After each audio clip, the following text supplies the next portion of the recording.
Sebelum kita mula forum kita, saya sukalah share balik kita punya subtopik ada 5. Yang pertama, cabaran integrasi teknologi daripada sudut kesediaan guru dan kesediaan pelajar. Yang kedua, daripada sudut sokongan organisasi dan infrastruktur teknologi. Yang ketiga, hak cipta, harta intelek dan undang-undang cyber. Yang keempat, cabaran teknologi untuk pelajar berlainan kebolehan akademik dan berkeperluan khas. Dan kelima, pelagiat kerahsiaan, keselamatan dan penyebaran maklumat. Seperti mana yang sedia maklum, kita ada 5 kumpulan dan setiap kumpulan forum berlangsung selama 15 minit saja. Kalau lebih, saya potong mata. Okey. Ada tak yang volunteer untuk mula forum dulu? Ataupun kita nak ikut turutan? Saya volunteer. Siapa saya? Ustaz Amir? Kumpulan 1 dulu. Turutan dulu ke? Turutan. Okey. Jangan lagi. Kita ikut turutan Kita mula dengan kumpulan 1 iaitu kumpulan Ustaz Adib, Ustaz Syamim, Ustaz Naim dan Ustaz Zul. Iaitu Ustaz Syamim sebagai moderator untuk handle forum yang pertama. Saya serahkan kepada moderator kumpulan 1 iaitu Ustaz Syamim. Dipersilakan. Okey, terima kasih diucapkan kepada PA untuk subjek ini. Okey, bismillahirrahmanirrahim. Assalamualaikum warahmatullahi wabarakatuh dan selamat petang lah kan. Yang dihormati pensyarah bagi subjek EDUP 2112 Teknologi dan Media Pengajaran, Puan Siti Nurhaslinda binti Megah Ahsan. Kemudiannya barisan ahli panel, para rakan guru serta hadirin hadirat pendengar sekalian. Okay, terlebih dahulu saya ingin mengucapkan selamat datang kepada majlis forum santai kita lah pada petang ini. Forum pendidikan yang bertemakan cabaran integrasi teknologi, iaitu dari sudut kesediaan guru dan juga kesediaan pelajar lah. Okay. Seperti mana kita ketahui, dunia pendidikan hari ini sedang bergerak terlalu pantas ataupun terlalu laju ke arah teknologi lah ataupun ke arah digitalisasi. Jadi penggunaan teknologi dalam pendidikan ni bukan lagi satu pilihan lah, tetapi dia seolah-olah menjadi satu keperluan lah pada masa kini. Namun oleh itu sejauh mana guru dan pelajar benar-benar bersedia untuk menggunakan teknologi ini dalam pengajaran dan pembelajaran. Okey, untuk kita mengupas tentang isu ini, isu kesediaan guru dan pelajar ini, pertama sekali dengan lebih mendalam, kita telah menjemput 3 panel yang pakar dalam bidang teknologi dan media pengajaran yang penuh dengan pengalaman dan pengetahuan yang tinggi dalam bidang masing-masing. Jadi sebelum kita mulakan forum, izinkan saya memperkenalkan panel yang pertama, iaitu Ustaz Adib bin Muhammad Nur Amran, merupakan guru daripada Sekolah Menengah Agama Repah, pakar dalam bidang ICT. Dan yang keduanya ialah daripada Ustaz Zulkarnain bin Ahmad Zulkarnain bin Murad daripada Sekolah Menengah Agama Datuk Haji Abu Hassan. Dan yang ketiganya, panel yang ketiga ialah daripada wakil pelajar lah Sekolah Menengah Agama Repah tingkatan 5, iaitu saudara Nik Abdul Naim bin Nikmat, merupakan wakil pelajar dalam beberapa pertandingan, mempunyai pengalaman dalam inovasi digital peringkat negeri. Okay, baiklah. Tanpa kita melengahkan masa lagi, baiklah kita teruskan dengan pusingan yang pertama forum. Saya ingin bertanya soalan yang pertama kepada panel yang pertama, itu Ustaz Adib daripada Sekolah Menengah Agama Repah. Pusingan pertama, soalannya berbentuk apakah bentuk cabaran dalam integrasi teknologi di sekolah? Apakah cabaran-cabaran kita nak guna teknologi ni dekat sekolah? Apakah cabaran dia? Persilakan Ustaz Adib.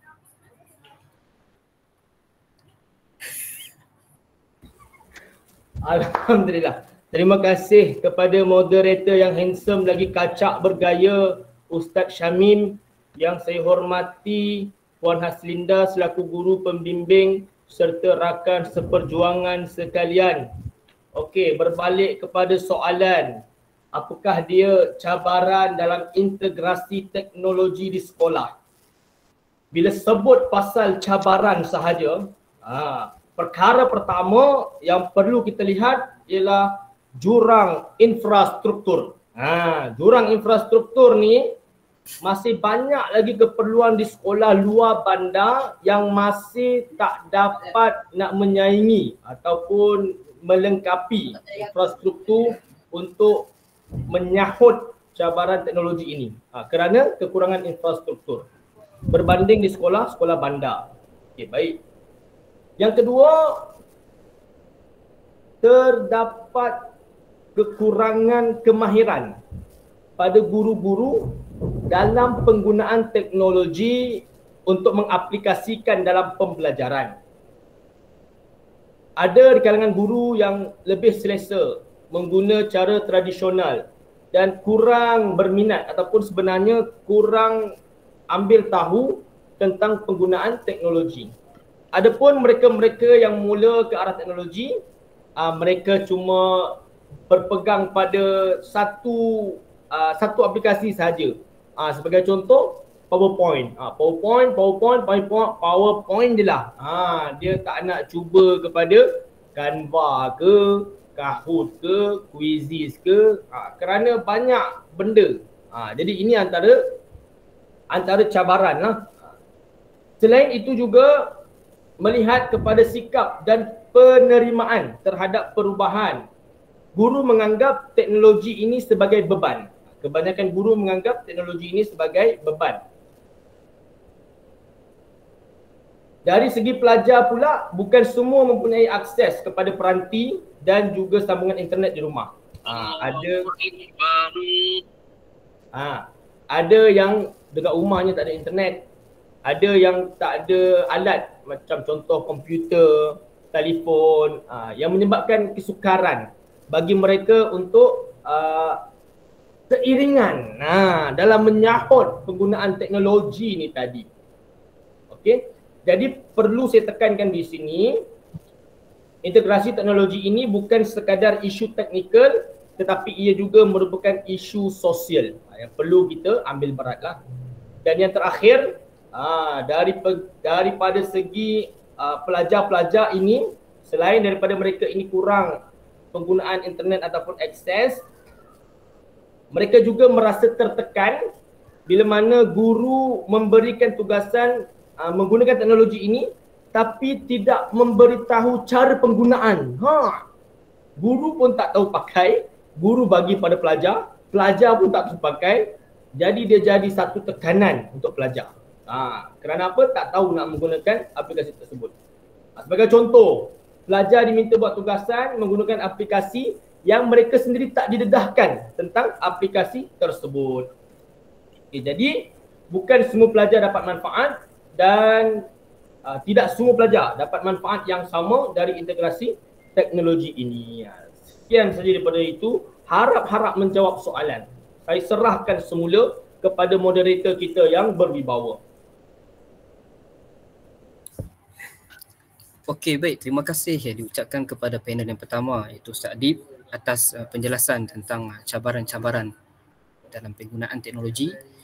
Di dalam pendidikan ataupun di sekolah inilah terdapat banyaklah cabaran sebenarnya.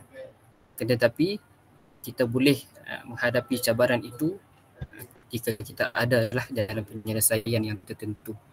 Jadi terima kasih diucapkan untuk panel yang pertama. Khususnya untuk pusingan yang kedua, merangkap soalan yang kedua lah yang ingin saya bertanya, iaitu adakah guru dan pelajar ini benar-benar bersedia dari segi kemahiran yang ada dalam diri masing-masing dan diri guru dan juga pelajar, dan juga mentaliti guru dan pelajar tersebut dalam penggunaan teknologi. Apakah kesediaan bagi guru dan pelajar tersebut? Persilakan Ustaz Ahmad Zulkarnain. Assalamualaikum warahmatullahi wabarakatuh. Yang dihormati guru pembimbing kita Puan Haslinda binti Begat Hasan, Kemudian rakan-rakan seperjuangan semua, InsyaAllah terima kasih kepada moderator kita Ustaz Muhammad Syamim yang handsome lagi bergaya. Jadi insya-Allah pada pusingan yang kedua ni ataupun soalan yang kedua yang telah diajukan kepada saya, iaitu apakah kesediaan ataupun persediaan terhadap guru dan pelajar itu sendiri. Adakah guru dan pelajar itu benar-benar bersedia dari segi kemahiran dan mentaliti untuk menghadapi teknologi masa kini ataupun teknologi abad ke-21. Jadi dari segi pemerhatian saya, tahap kesediaan guru adalah sangat pelbagai. Okey. Dia dari boleh jadi dari segi mental dan boleh jadi juga dari segi fizikal. Okay, yang pertamanya dia berkait rapat juga dengan cabaran tadi. Kesediaan guru, macam mana guru nak menyediakan alat-alat ataupun teknologi masa kini tu. Contohnya macam tadilah cabaran di infrastruktur kan. Kalau guru tak sediakan bahan-bahan tu seperti projektor laptop dan lain-lain. Jadi tak dapatlah guru tu nak menggunakan teknologi tu. Yang tu dari segi teknikal lah. Okay? Guru tu kena menyediakan teknikal seperti laptop dan lain-lain. Okey, seterusnya dari segi mental, ada juga guru-guru ni kebanyakannya guru-guru mahir. Ada yang mahir dan kreatif. Tetapi diorang belum guru-guru ni belum yakin lagi. Masih belum yakin untuk menggunakan teknologi itu. Mungkin kurangnya latihan. Kurang latihan ataupun tak ada masa yang cukup untuk bereksperimen dengan teknologi baru. Sebab satu teknologi ni kita kena explore dulu kan. Contoh masa saya mula-mula nak buat sesuatu pakai Canva. Jadi saya macam tertanya, macam mana nak buat ni, tapi bila kita dah explore, kita dah try satu-satu dia punya features dia, jadi alhamdulillah dari situ kita dapatlah gunakan Canva tu dengan seoptimumnya. Okey, itu dari segi guru. Okay. Kemudian guru ni mungkin tadi saya cakap dia belum ada latihan. Jadi menjadi saya bagi cadangan lah untuk pihak sekolah ataupun pihak KPM untuk memperbanyakkan lagi bengkel-bengkel latihan untuk guru-guru menggunakan teknologi yang terkini. Okay. Terusnya bukan sahaja dari segi teknikal, tapi juga dari segi pedagogi. Teknologi ini bukan sekadar menggantikan papan hitam dan skrin sahaja, tapi dia mengubah cara kita berfikir dan berinteraksi dalam bilik belajar tu. Kemudian untuk pelajar pula, kesediaan dari segi pelajar tu memerlukan sokongan dari segi pembentukan stasiun digital. Macam mana kita nak sediakan pelajar ni kan, kebanyakannya pelajar-pelajar juga mahir kan, tapi mungkin dia tidak tahu untuk menggunakan teknologi itu dengan cara yang betul. Jadi dekat situlah peranan guru ni untuk menyediakan pelajar ni ataupun untuk membimbing pelajar menggunakan teknologi itu ke arah kebaikan, bukan ke arah keburukan. Okey. Kemudian guru yang mesra teknologi ni dia sangat membantu untuk pelajar-pelajar ni kan. Contoh macam Ustaz Adik cakap tadi, kalau guru tu sendiri tak tahu ataupun tak yakin nak gunakan teknologi itu, jadi macam mana pelajar-pelajar ni dia nak bermotivasi ataupun dia nak menggunakan teknologi itu kan. Jadi dekat situlah yang pelajar-pelajar ni dia menemukan motivasi daripada guru-guru. Kemudian pelajar ni juga dia perlu, selain itu pelajar tu sendiri kena banyak bertanya. Jangan malu nak bertanya. Contoh kalau dia tak tahu apa-apa kan, nak buat macam ni. Contoh kalau cikgu tu bagi, okey sila buat pembentangan melalui Canva kan. Jadi kalau murid tu tak tahu, dia kena tanya. Dia kena tanya guru tu supaya guru dapat membimbing pelajar tersebut. Jadi selain daripada tu, pelajar ni dia kena bersedia dari segi mental jugalah, kena bersemangat. Tak boleh lah macam lesu, tepu kan. Jadi sebab teknologi ni dia seronok. Tapi kebiasaannya kalau melibatkan teknologi ni, yang saya nampak pelajar-pelajar memang seronok, memang suka kan. Kalau guru tu dia buat kuisis kan, buat kuisis ke buat permainan, memang dia orang akan lagi seronok. Itulah. Jadi kita nampak situ dari sudut positif je lah, pelajar ni bersemangat apabila guru-guru menggunakan teknologi. Itu dari segi kesediaan pelajar dan guru. Jadi insyaAllah saya rasa itu saja poinnya. Dah tak ada idea dah. Jadi saya serahkan semula kepada moderator. Terima kasih. Okey, baik. Terima kasih diucapkan kepada Ustaz Ahmad Zulkarnain selaku panel yang kedua. Jadi saya setujulah dengan apa yang diperkatakan tadi, iaitu berkenaan dengan kesediaan guru dan juga kesediaan pelajar lah. Walaupun kita sudah pun cukup dari segi infrastruktur dan sebagainya, akan tetapi yang paling pentingnya ialah kesediaan dari sudut pelajar dan juga guru itu sendiri. Adakah mereka mempunyai kemahiran yang cekap dalam penggunaan teknologi digital? Kalau tiada kesediaan, maka kalau ada infrastruktur banyak mana sekalipun, maka tak jadi jugalah dalam proses pengajaran dan pembelajaran. Okey, seterusnya soalan yang ketiga yang ingin saya tanyakan kepada wakil pelajar. Dah lama tunggu, dah kesian dia. Wakil pelajar Sekolah Menengah Agama Repah tingkatan 5, iaitu soalan yang ditujukan kepada adik ni Abdul Naim. Adakah cadangan, ingin bertanya tentang cadangan ke arah integrasi teknologi yang lebih berkesan dalam pendidikan? Apakah pandangan pelajar itu sendiri dalam dia punya penggunaan teknologi yang berkesan bagi diri dia? Silakan.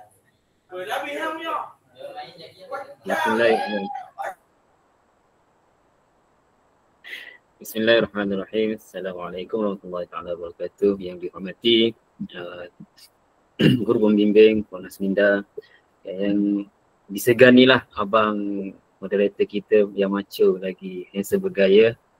Okay, terima kasih atas peluangnya. Dari pengalaman saya lah, selaku pelajar,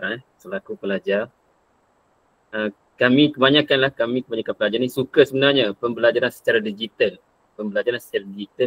Kenapa? Kerana dia lebih fleksibel dari segi pemilihan waktu, tempat. Maksudnya tidaklah kalau ikut cara tradisional kami terpaksa duduk dalam kelas menghadap cikgu. Tak salah menghadap cikgu. Bukan kata dah bosan menghadap cikgu. Tak salah pun. Cumanya bila kita guna digital ni, kita fleksibel, kita terbuka. Okay, nak buat kat mana-mana pun boleh. Kita guna laptop boleh. Tak adalah kita terlalu fokus pada catatan, mana tulis dengan buku semata-mata lah. Tapi masalah utama bila kita ada menggunakan teknologi ni ialah tiada bimbingan yang jelas lah. Bimbingan daripada guru-guru, dan kami sebagai pelajar pun tidak terlalu terbuka sangat lagi. Pandai tahu pasal teknologi tapi tidak mahir seperti mana guru-guru lah. Okay, kadang-kadang cikgu ni bagi tugasan melalui satu platform, tapi tak semua kami pelajar-pelajar ni tahu macam mana nak akses dia, lepas tu macam mana nak hantar balik. Kita dah buat, mungkin kita boleh akses, kita buat, tapi kita nak hantar macam mana. Mungkin boleh, tak boleh nak buat, lebih ke tak boleh nak buat, nak hantar macam mana. Maksudnya kena ada bimbingan jugalah, tak perlu yang ketat. Bukan semata-mata okey cakap, okey ada minggu ni ada tugas ni, hari ni buat kerja ni, macam tu lah. Contoh macam kita kata, okey minggu depan kita nak membuat pembentangan. Okey, cakap macam tu je. Tak ada satu perkara yang jelas. Maksudnya kena buat dalam bentuk macam mana. Adakah kena buat ada Canva, persembahan ke, sama persembahan tu secara live ataupun secara berdepan, ataupun kita rekod video ke macam mana lah. Okey, ada juga yang pelajar ni dia segan bertanya atau jenis yang extrovert lah. Dia mungkin dia tahu nak buat tapi dia tak faham. Dan bila dia segan nak bertanya, dia jadi ketinggalan berbanding yang lain lah. saya rasa pentinglah untuk guru-guru sedia nyatakan ataupun tunjuk satu tertera ringkas cara-cara nak guna, cara-cara nak buat tu. Ataupun adakah mentor pelajar. Mentor pelajar maksudnya dari kalangan kami sendiri sebagai pelajar tu, ada yang dia ajar secara khusus untuk membimbing kami semua ni lah, yang boleh bantu-bantu pelajar yang lain. Selain itu juga saya cadangkan agar platform pembelajaran diselaraskan. Maksudnya kalau nak buat pembentangan kita buat guna apps ni, nak buat rekod guna apps ni. Sebab bila terlalu banyaknya apps yang digunakan, kadang-kadang pelajar jadi keliru. Okey, mungkin tugasan satu buat guna ni, tugasan dua buat guna ni. Jadi satunya kita nak fokuskan untuk mahir satu apps tu dah susah lah. Okay, bila setiap tugasan itu diberikan yang berbeza, jadi nak belajar sampai mahir nak guna tu satu ambil masa yang panjang lah. Okay. Dan akhir sekali selaku pelajar je lah. Okay. Dari segi pelajar sendiri pun nak kata tadi kita dah cakap cikgu macam begini kan. Dari segi pelajar pun ada salahnya juga. Bukan salah juga. Dia kata kurang persediaan maksudnya lah. Pelajar sendiri kena ubah sikap lah. Tak perlu kena belajar berdikari dan urus masa. Tak perlu zaman sekarang kan kita panggil PDPC kan, guru sebagai pemudah cara saja, bukan guru perlu ajar semua benda. Jadi kita perlu terkehadapan. Terkehadapan maksudnya kita cari dulu sendiri, untuk berdikari, belajar macam mana nak guna apps ni. Bila cikgu contoh kata okey guna Canva, kita kaji sendiri macam mana, apa yang kita perlu buat, macam mana kita nak guna benda ni. Dan urus masa tu lah. Urus masa kadang-kadang kita mungkin sibuk, betul sibuk kita belajar semua kan. Tapi bila pengurusan masa kita betul, maksudnya semua tugasan itu boleh dibuat. Teknologi ni hanya alat semata-mata dan kita kena bijak guna. Bukannya contohlah ChatGPT, teknologi. Kita nak memudahkan untuk mendapatkan ilmu, tapi jangan kita terlalu bergantung pada dia. Sampaikan kita tak mencari info-info ataupun cari ilmu sendiri. Sekadar mengharapkan kita pilih nak apa-apa, keluar benda tu, copy paste. Sedangkan kita tak baca. Kadang-kadang kalau tidak ChatGPT, kita contohlah ChatGPT, ada bahasa dia menggunakan bahasa yang bukan bahasa kita. Jadi bila kita semak balik, tahulah, okey ni salah, sini salah. Sebab kita perasan apa, bila kita copy paste mata-mata, kita tak baca benda tu. Bila kita present balik, kita tahu salah benda tu. Itulah sekadar pandangan dari saya sebagai pelaku pelajar tingkatan 5 lah. Okay, terima kasih. Assalamualaikum. Alhamdulillah, terima kasih diucapkan kepada ketiga-tiga panel atas pandangan yang sangat bernas sebentar tadi. Jadi jelaslah bahawa integrasi teknologi ni bukan sekadar alat semata-mata, tapi melibatkan kesediaan guru pelajar, kesiapsiagaan guru dan juga pelajar, dan juga sistem sokongan yang menyeluruh, termasuklah infrastruktur dan sebagainya. Jadi kesimpulannya kita perlu sama-sama bekerjasama, berganding bahu. Guru perlu dilatih, pelajar juga perlu dibimbing, dan infrastruktur juga perlu ditingkatkan dari masa ke semasa. Jadi kita ada banyak lagi forum selepas ni. Sekian saja forum kita pada petang ini. Terima kasih atas perhatian dan juga daripada semualah. Assalamualaikum warahmatullahi wabarakatuh. Waalaikumsalam warahmatullahi wabarakatuh. Terima kasih kepada kumpulan 1. Kumpulan 1 ni ambil masa 25 minit. Lebih 10 minit. So peringatan untuk kumpulan seterusnya 15 minit sebab kita ada 4 kumpulan lagi insyaAllah. Okay, kita terus dengan kumpulan yang kedua iaitu cabaran integrasi teknologi daripada sudut sokongan organisasi dan infrastruktur teknologi. Moderatornya Ustazah Liana dan panelnya adalah Ustazah Aminah dan Ustazah Tengku. Dipersilakan forum yang kedua.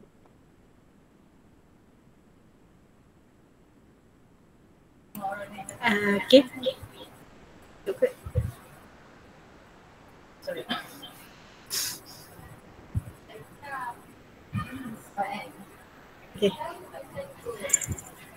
Okay, bismillahirrahmanirrahim.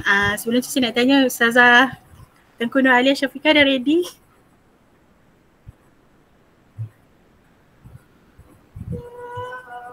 Ustazah Tengku Nur Alia? Dah ready Okay. Ustazah Siti Aminah Syakirah dah ready? Ya, suara dengar tak? Dah ready. Jelas tak? Dengar. InsyaAllah dengar. Okay, bismillahirrahmanirrahim. Assalamualaikum warahmatullahi wabarakatuh.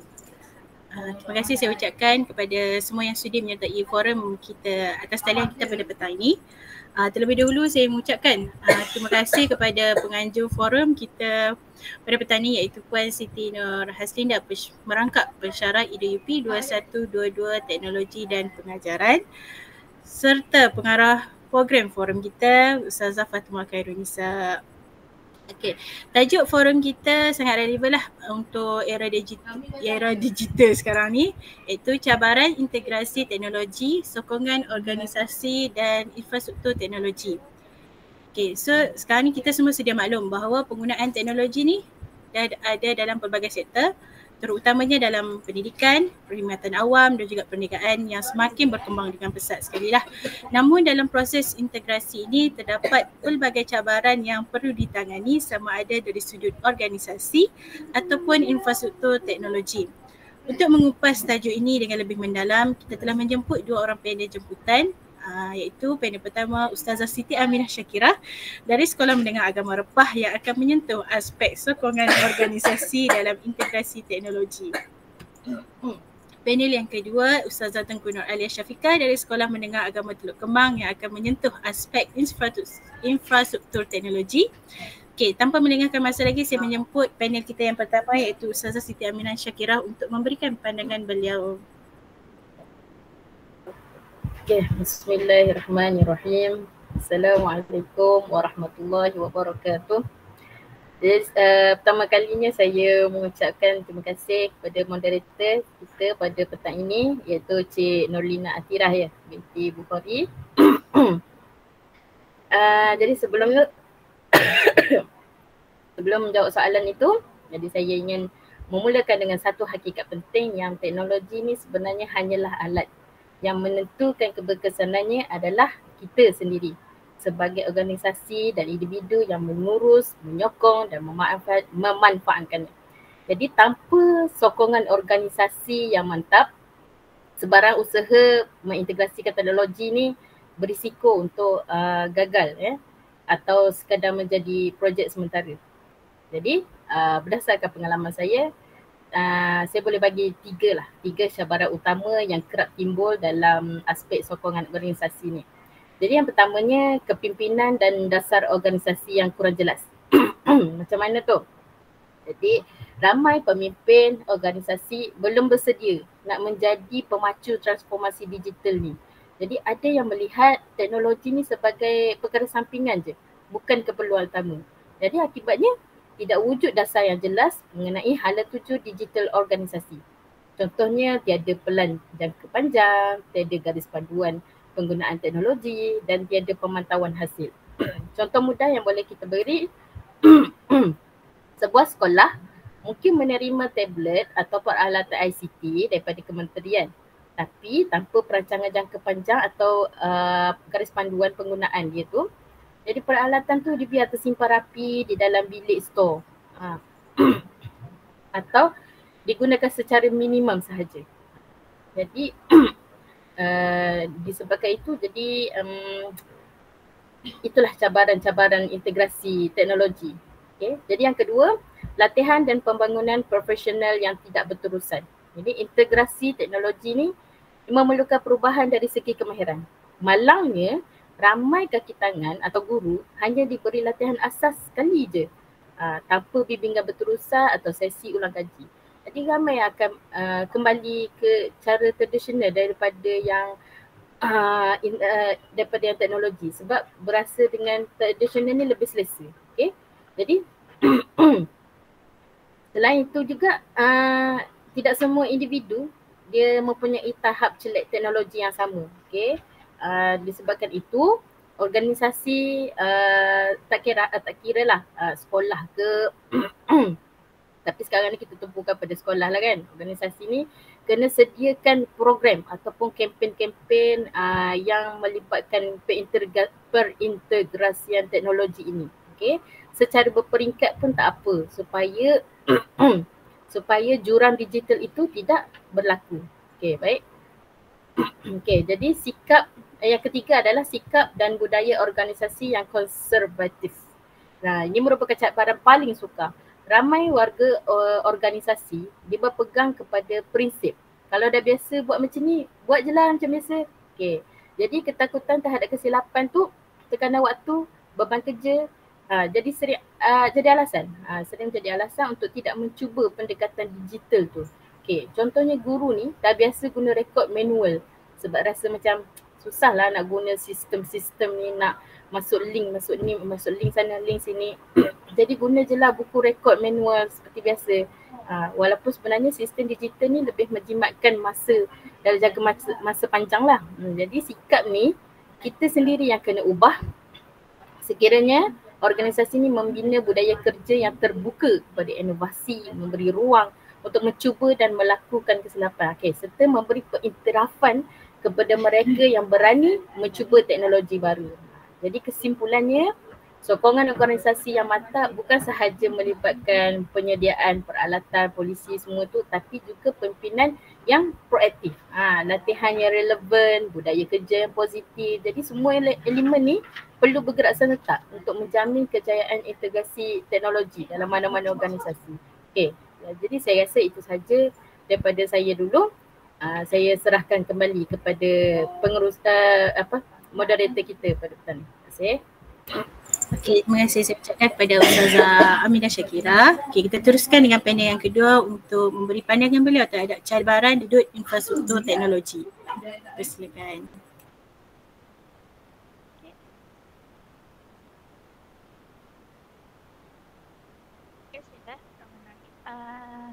Selamat petang semua. Okay, so hari ini saya dapat soalan daripada moderator tentang cabaran infrastruktur teknologi dalam integrasi digital. So jadi kita pun dah sedia maklum lah, kita ni berada dalam era revolusi industri 4.0 dan juga transformasi digital. Yang mana kebergantungan kita terhadap teknologi semakin meningkat. Tetapi dalam masa yang sama kita pun masih banyak lagi lah cabaran-cabaran yang perlu kita atasi, terutamanya dari sudut infrastruktur teknologi. Antara cabaran yang cabaran-cabaran utama lah dalam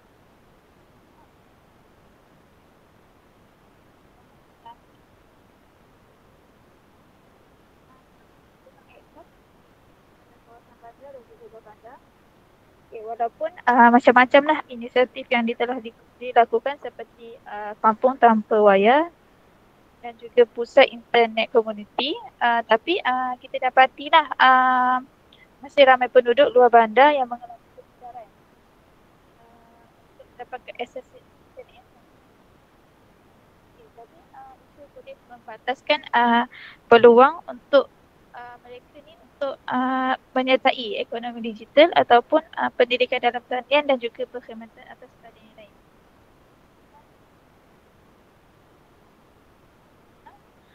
Yang mana kalau seperti sekolah saya lah, kita mempunyai kekurangan peranti dan juga perhentian terkini pada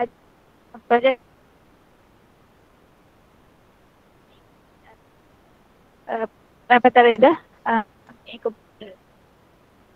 dan untuk pembelajaran atas talian. Okey, jadi fenomena ni dianggap sebagai kemiskinan digital. Tanpa peranti yang cukup tu, jadi teknologi tu tak dapat digunakan sebaik-baiknya. Seterusnya, cabaran yang seterusnya yang ketiga adalah keselamatan cyber. Kita dapati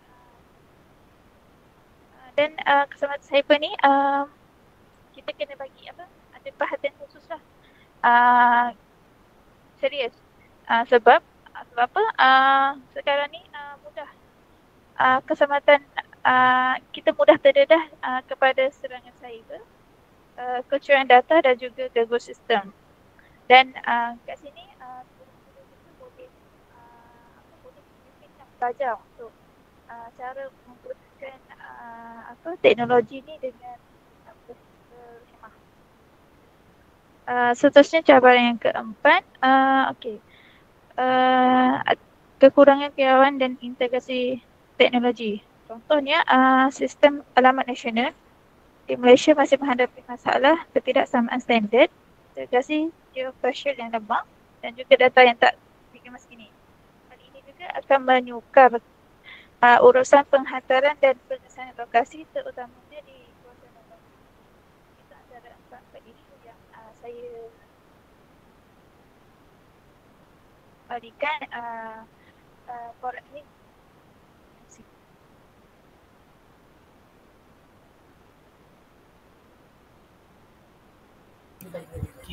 Okey, terima kasih saya ucapkan.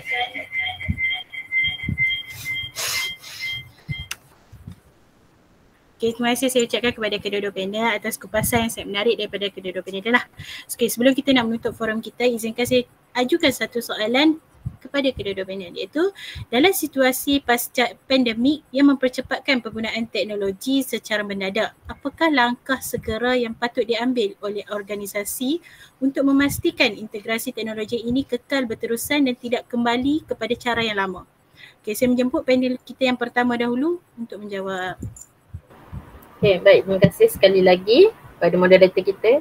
Jadi langkah segera yang paling signifikan ialah memastikan latihan digital bukan sekadar dilaksanakan secara berkala tetapi dijadikan juga sebahagian daripada budaya kerja harian dalam satu organisasi ni. Jadi latihan ni dia kena ada sifat berterusan, sistematik, lepas tu kena disesuaikanlah dengan tahap kecekapan seorang individu tu lah. Okay, jadi penggunaan teknologi ni tak seharusnya berlaku hanya ketika krisis seperti masa pandemik. Jadi sekarang ni memang kena konsisten sebab dah memang zaman teknologi. Okay, jadi akhir sekali saya boleh kata pihak pengurusan lah kena menunjukkan komitmen dan kepimpinan digital yang jelas. Sokongan dan peringkat atasan akan memberi motivasi dan keyakinan kepada seluruh warga organisasi ini untuk bergerak bersama ke arah transformasi digital yang menyeluruh dan berkesan. Okey, saya rasa itu cukup daripada saya. Terima kasih. Kita teruskan dengan panel yang kedua, Ustazah Tengku Nur Alia Syafiqah.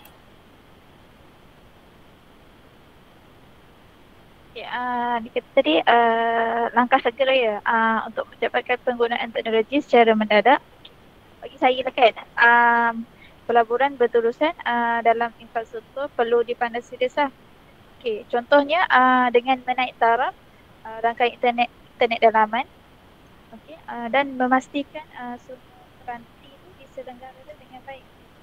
Dan juga kena ada pelan pemulihan data dan juga sistem keselamatan. Untuk memastikan organisasi itu boleh bekerja secara baik untuk dan menjadi perubahan untuk satu masa panjang. Saja daripada saya serahkan kepada Pusi. Okay, terima kasih kepada kedua-dua panel kita atas perkongsian yang sangat bermanfaat. Okay, dapat saya simpulkan bahawa integrasi teknologi memerlukan kedua-dua komponen ini. Okay, yang pertama sokongan organisasi yang merangkumi dasar kepimpinan dan latihan yang berterusan. Dan yang kedua, infrastruktur teknologi yang mantap, stabil dan selamat. Jadi integrasi teknologi ni memerlukan kedua-dua komponen ni. Okay. Cabaran-cabaran ini bukanlah untuk untuk ditakuti, bukan untuk kita takut, tapi untuk kita atasinya secara lebih strategik. Okey, organisasi dia perlulah bersedia dari segi struktur dan sumber untuk memastikan teknologi benar-benar membawa kepada perubahan yang positif, bukan kepada perubahan yang negatif. Okay, dengan itu berakhirlah forum kita pada petang ini. Terima kasih atas perhatian semua. Semoga forum ini memberi manfaat dan membuka ruang pemikiran baharu dalam mengurus integrasi teknologi. Okay, wabillahi taufiq wal hidayah. Wassalamualaikum warahmatullahi wabarakatuh. Terima kasih ucapkan. Waalaikumsalam warahmatullahi wabarakatuh. Terima kasih kepada kumpulan 2, tepat 15 minit. Panel-panel hebat, korang dalam bas, korang tak bersihat. tapi tetap memberi yang terbaik untuk kumpulan. Okey. Terus pada kumpulan yang ketiga, tajuk hak cipta, harta intelek dan undang-undang cyber, iaitu moderatornya iaitu Ustaz Fariduddin Attar. Persilakan kumpulan 3 forumnya. Baik. Bismillahirrahmanirrahim. Assalamualaikum warahmatullahi wabarakatuh. Dan salam sejahtera yang berbahagia Puan Siti Nur Haslinda binti Megat Hassan dan seterusnya rakan-rakan sekalian. InsyaAllah. Dan pada petang ni kita akan berforum lah. Dan pertamanya kami ingin mengalukan selamat datang ke forum ringkas bertajuk Hak Cipta Intelek dan Undang-Undang Cyber, anjuran bagi memenuhi tugasan Satek Teknologi dan Media Pengajaran. Forum ini bertujuan untuk memberi pencerahan tentang kepentingan hak cipta intelek dan pematuhan undang-undang cyber dalam konteks pendidikan masa kini. Baik, izinkan saya untuk memperkenalkan panel kita pada hari ini. Panel jemputan. Yang pertama, panel pertama Ustaz Ahmad Hassan bin Ismail, merupakan pakar dalam bidang hak cipta dan sumber pendidikan. Panel kedua Ustaz Marwan Naim bin Rizwan, pensyarah teknologi pendidikan. Yang ketiga, panel ketiga Ustaz Amal Arif Aiman bin Adnan, merupakan pegawai teknologi maklumat yang berpengalaman dalam keselamatan cyber. Baik, tanpa melengahkan masa, kita teruskan. Sebelum tu kita pastikanlah panel-panel kita ketiga-tiganya telah bersedia. Ustaz Hassan, Ustaz Marwan dan Ustaz Aiman, boleh respon sikit? Okey. Jadi kita anggap telah bersedia lah. InsyaAllah. Kita teruskan dengan soalan yang pertama kepada panel pertama, Ustaz Ahmad Hassan. Bolehkah Ustaz terangkan secara ringkas apakah yang dimaksudkan dengan hak cipta intelek dan sejauh mana ia berkaitan dengan bahan pengajaran dan pembelajaran yang digunakan oleh guru? Baik, dipersilakan. Assalamualaikum warahmatullahi wabarakatuh. Terima kasih kepada Ustaz Farid selaku panel yang arif lagi bijaksana pada hari ini. Yang dihormati Puan Nur Haslinda selaku pembimbing kita dan sahabat-sahabat yang dirahmati Allah sekalian. Jadi berbalik pada soalan yang telah diutarakan oleh Ustaz Farid, saja secara ringkas berkenaan dengan hak cipta intelek ni, ia merujuk kepada hak eksklusif yang diberikan oleh kepada seseorang individu ataupun kepada satu-satu organisasi ke atas hasil ciptaan mereka, sama ada dia berupa dalam bentuk sastra ke, ataupun muzik ke, ataupun teknologi, ataupun biasa kita dengar dalam penulisan lah seperti tesis dan sebagainya. Dalam konteks pendidikan, ini termasuklah nota, slide pembentangan, lembaran kerja, video pengajaran, macam kita buat sebelum ni, Google Site. Itu adalah dalam konteks pendidikan yang dihasilkan oleh seorang pendidik ataupun guru, yang mana ianya sebenarnya merupakan, dia mempunyai hak cipta intelek. Yang mana kalau dalam satu fatwa yang saya boleh kongsikan di sini, dalam menurut Majma' Fiqhul Islami ataupun Kesatuan Ulama' Fiqh Sedunia, dan juga satu lagi Kesatuan Majlis Fatwa Eropah, yang mana mereka ni sudah berbincang dan telah membuat satu keputusan yang jelas dengan menyatakan bahawa nama bisnes ataupun nama satu-satu produk yang mana telah menggunakan kos untuk menaikkannya, maka ia merupakan satu hak intelek, ataupun kita boleh kata itu adalah satu harta peribadi yang tak boleh diambil, tak boleh ditiru ataupun tidak boleh diubah. Ia berdasarkan satu hadis Nabi SAW Mana Nabi sebut barang siapa yang mendahului sesuatu benda yang belum didahului oleh orang lain, maka dia adalah pemiliknya. Maksudnya sesuatu benda tu yang tak ada lagi orang buat, melainkan dia ataupun satu-satu organisasi tu, maka patent benda tu ataupun produk tu milik dia. Jadi ini adalah sesuatu yang diiktiraf oleh Islam sebenarnya. Kerana boleh jadi seorang tu ataupun satu organisasi tu telah mengeluarkan kos yang banyak, telah menjalani satu proses R&D yang ambil masa yang panjang.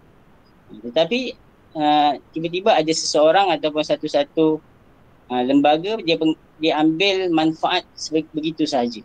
Jadi itu satu pelanggaran hak cipta yang telah memudaratkan pihak yang lain lah. Sebab dalam Islam pun telah menyebutkan satu kaedah la dirar wala dirar.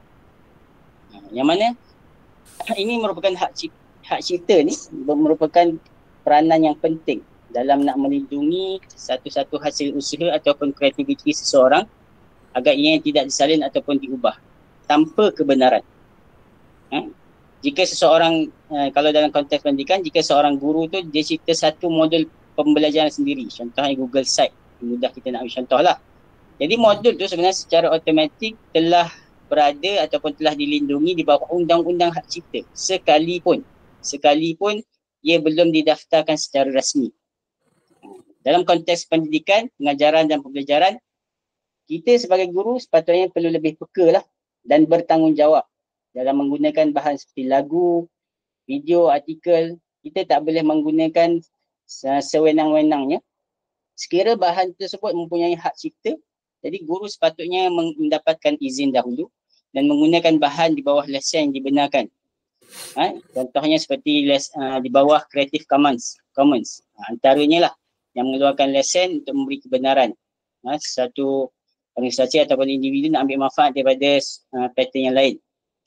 Jadi kita tak boleh katakan bahawa ini tak didaftarkan secara rasmi, maka kita boleh guna sewenangnya. Maka sekalipun kita boleh menang di dalam mahkamah sebab benda itu belum didaftarkan secara rasmi, tapi dari segi etika, dari segi tanggungjawab, kita boleh dianggap sebagai telah melakukan satu kesalahan etika lah. Satu contoh saya boleh ambil, di mana ada seorang guru yang telah memuat naik satu video pengajaran, tetapi dia guna latar belakang satu muzik yang kata dihasilkan oleh seorang artis terkenal. Walaupun tujuan asal untuk menjadikan pengajaran itu lebih menarik, tetapi YouTube telah mengeluarkan video tu daripada YouTube lah setelah diupload kerana telah melanggar hak cipta, dan juga guru tersebut telah diberi amaran rasmi daripada pihak tadbir atas kelakuannya. Ini satu contoh yang jelas.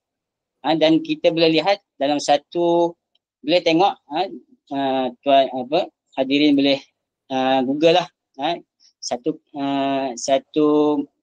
kata-kata daripada KPM sendiri. Boleh tengok dalam Sinar Harian, iaitu dengan yang bertajuk pelanggaran hak cipta bahan pendidikan guru. Mana pada tahun lepas 2024 November, di mana Kementerian Pendidikan telah memberi amaran lah pada pendidik-pendidik ni supaya menggunakan hasil hak intelek dengan lebih beretika.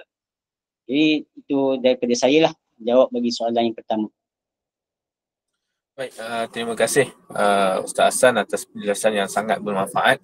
Jadi tanpa lengahnya kita terus kepada panel kedua dengan soalan, apakah cabaran utama yang dihadapi oleh guru dalam mematuhi undang-undang hak cipta, terutama ketika menggunakan bahan dari internet dalam PDP? Dipersilakan. Ustaz Marwan. Ya, bismillahirrahmanirrahim. Assalamualaikum warahmatullahi wabarakatuh. Terima kasih Ustaz Fariduddin selaku moderator, yang saya hormati Puan Haslinda selaku guru pembimbing bagi subjek teknologi dan media pengajaran, dan juga sahabat-sahabat yang saya kasihi sekalian. Jadi untuk soalan yang diberikan oleh Ustaz Farid, soalannya, apakah cabaran utama yang dihadapi oleh guru dalam mematuhi undang-undang hak cipta, terutamanya ketika menggunakan bahan dari internet dalam PDP. Jadi bila kita sebut pasal cabaran untuk guru dalam mematuhi hak cipta terpelihara ni. Jadi khususnya dalam konteks penggunaan bahan dari internet lah masa PDP. Jadi banyak cabarannya. Jadi untuk cabaran yang utamanya adalah yang saya nak ketengahkan adalah kurangnya kefahaman yang mendalam mengenai hak cipta itu sendiri. Jadi ramai guru dia sangka yang semua sesuatu bahan dalam internet tu kalau dia boleh diakses secara percuma, jadi benda tu bebas untuk digunakan dalam PDP. Jadi ada juga yang beranggapan tak apa, kita guna ni untuk pembelajaran. Tak apa, kita guna ni dekat sini je, kita tak bukan komersialkan. Jadi sebenarnya itu adalah satu pemahaman yang salah lah. Jadi sebenarnya kalau kita selalu dengar orang cakap matlamat tidak menghalalkan cara.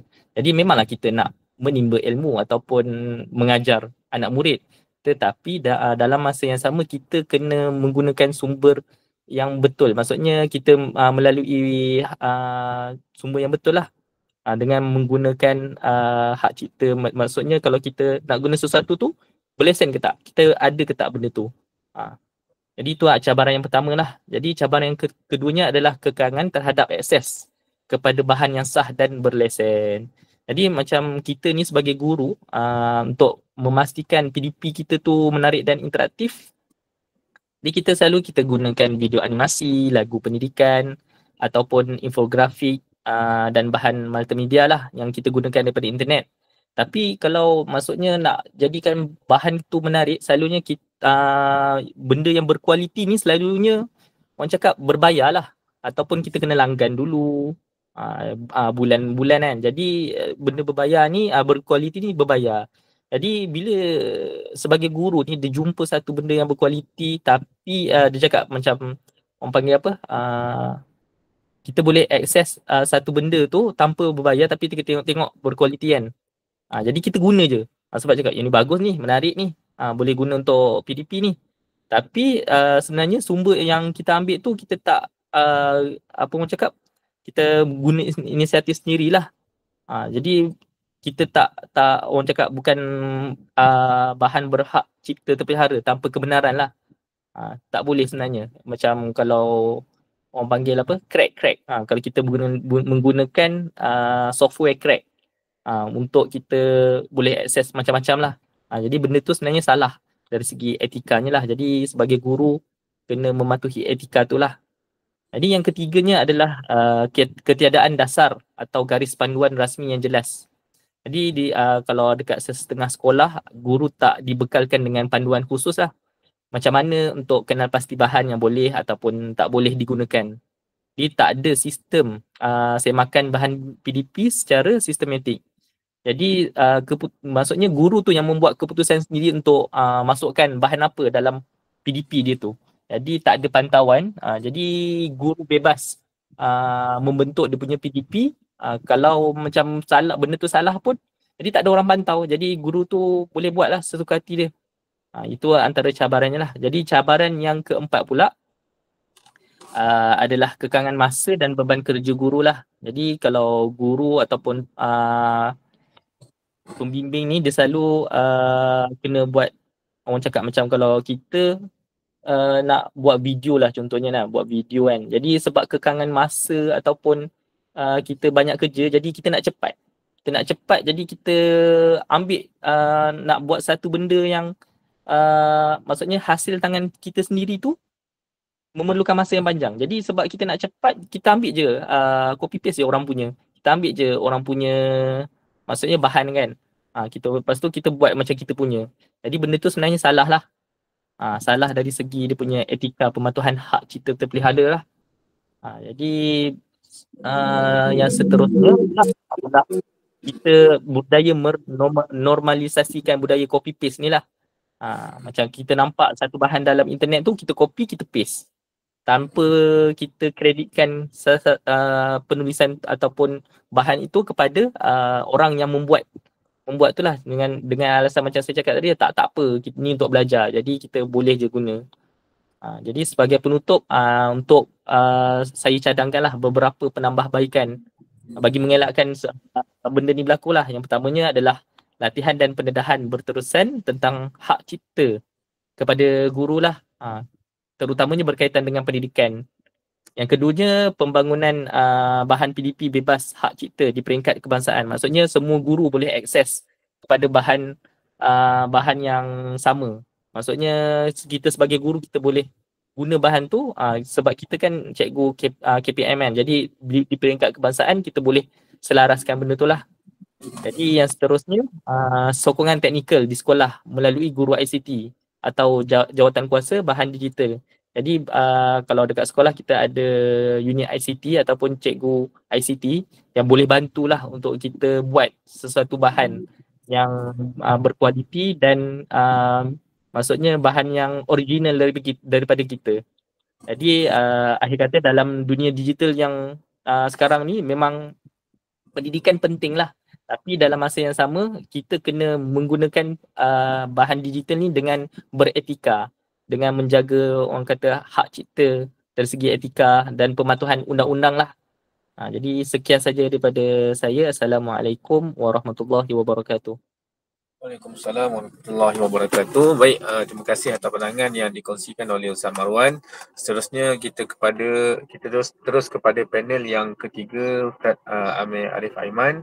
Dengan cara ringkasnya lah, apakah bentuk kesalahan cyber yang sering berlaku dalam kalangan pendidik atau pelajar dan apakah langkah yang boleh diambil untuk melindungi data dan privasi di sekolah? Dipersilakan. Terima kasih kepada saudara moderator Ustaz Farid Hudin Atat atas soalan yang diberikan. Pertama yang dihormati Puan Siti Nolaslinda selaku pesyarah kami di kursus teknologi media dan media pengajaran, sahabat-sahabat yang dikasihi sekalian. Baik, berbalik kepada soalan iaitu bentuk-bentuk kesalahan cyber yang sering berlaku dalam kalangan pendidik atau pelajar dan langkah yang boleh diambil untuk melindungi data dan privasi di sekolah. Okay, antara bentuk kesalahannya yang sering berlaku dalam kalangan pendidik dan juga pelajar termasuklah penyebaran maklumat palsu melalui media sosial. Seterusnya pencerobohan akaun email atau platform pembelajaran. Itu hack account. Dan juga penyalahgunaan gambar atau video tanpa kebenaran. Seperti yang disebutkan oleh Ustaz Marwan sebentar tadi.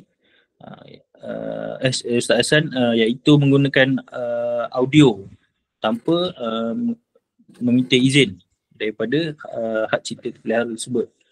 Dan juga aktiviti bully cyber. Bully cyber ni kita boleh lihat di media sosial lah kebanyakan ni.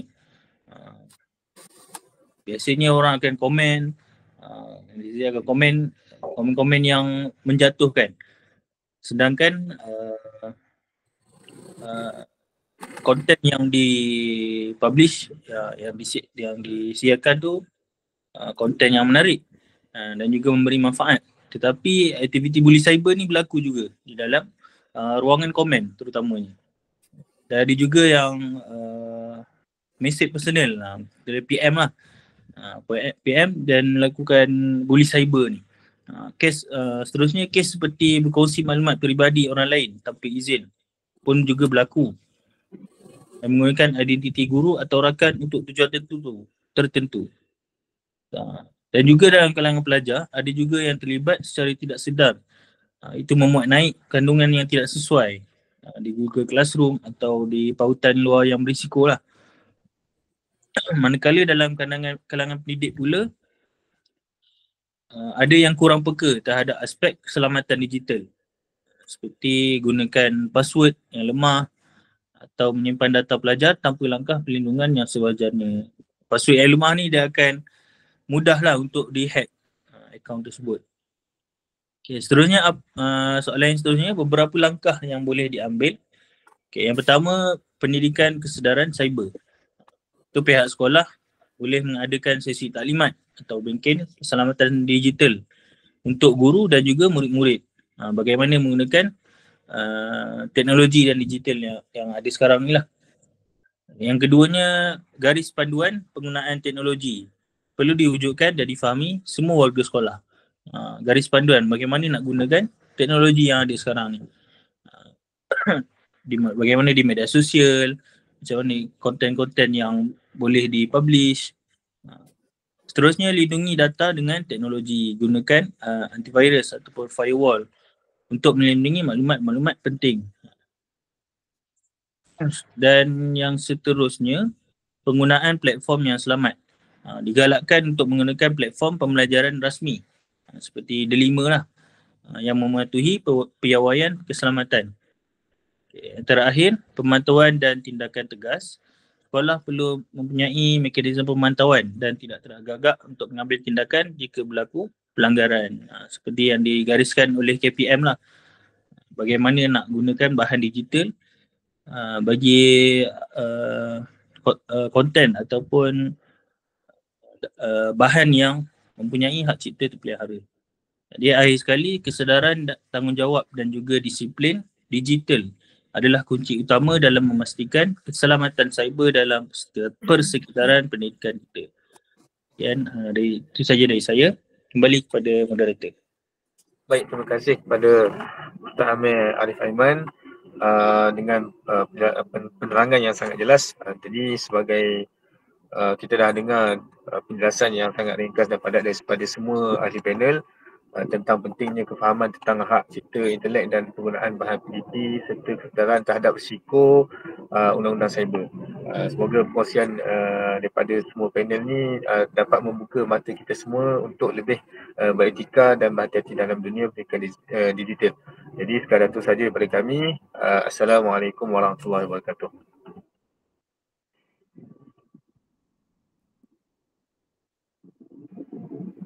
Assalamualaikum warahmatullahi wabarakatuh. Terima kasih kepada kumpulan 3. Terusnya kita pergi kepada kumpulan keempat, iaitu cabaran teknologi untuk pelajar berlainan kebolehan akademik dan berkeperluan khas. Okay, kumpulan 4 ni dia record. So kita minta pada Ustaz Sahila untuk tayangkan video tersebut. Okay.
Ustaz Sahila tak dengar suara.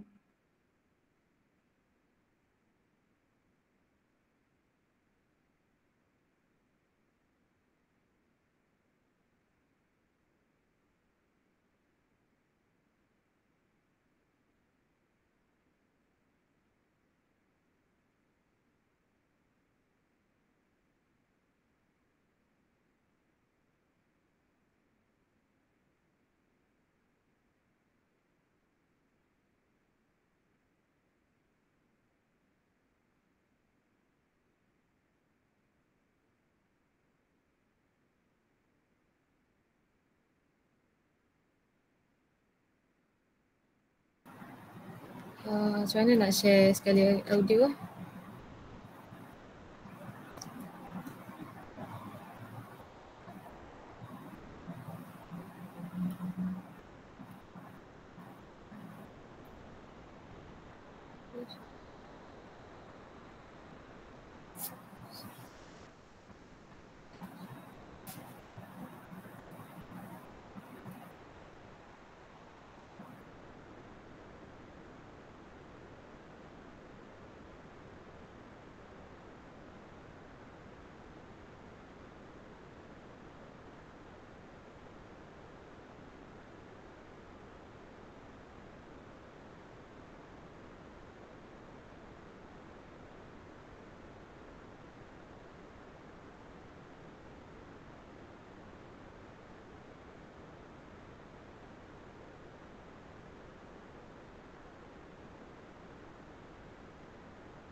Ada suara?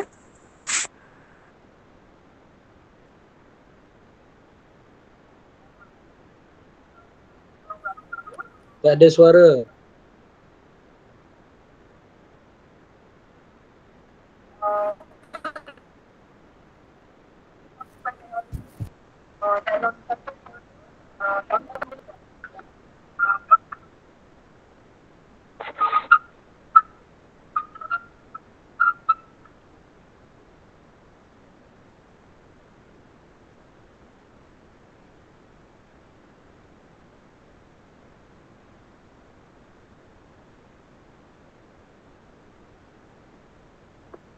Okey, tak apa.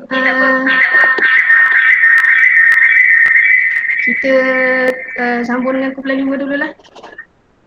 Kumpulan 5 yang bertajuk plagiat ataupun kerahsiaan keselamatan dari penyebaran maklumat. Saya serahkan kepada pengurusi majlisnya iaitu Ustaz Tarmizi bersama panel-panelnya. Terima kasih. Dipersilakan.